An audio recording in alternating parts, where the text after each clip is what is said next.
Niadtong weekend pa lang, nagsugod na og sa mga pasahero sa Davao City Overland Transport Terminal ug gilaumang mas mudagan pa kini ugma ato sa bisperas sa Pasko. Ano yung report ni John D. Esteban?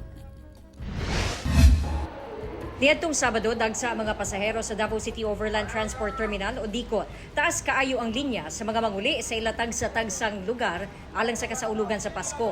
Nakapalangan sab ang mano-mano nga pag-check sa mga bagahe ug ubang gamit sa mga pasahero kay naguba ang X-ray scanner. Apan sumala sa otoridad, kinahanglan ni buhaton aron masiguro ang kaluwasan sa tanan.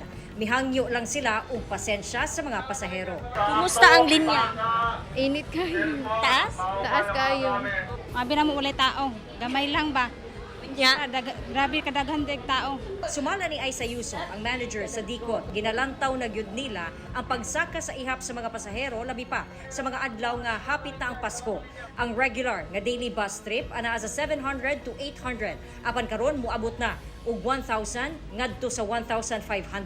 Mas mudaghan pa gyud daw kana sa mga musunod nga adlaw kanus amudag sa mga moapas og biyahe ilabi na karong bispera sa Pasko. Hinuon gisiguro sa DICOT management nga paigo ang ihap sa mga bus nga mobiyahe aron ma-accommodate tanang pasahero. Nakig-koordinar na sila sa bus operators ug LTFRB alang sa special permit. Giabisuhan ang mga pasahero nga magsayo aron dili malangan sa biyahe. Kauban si Jojo Solarte sa kamera. Ako si John D. Esteban. 1 Mindanao.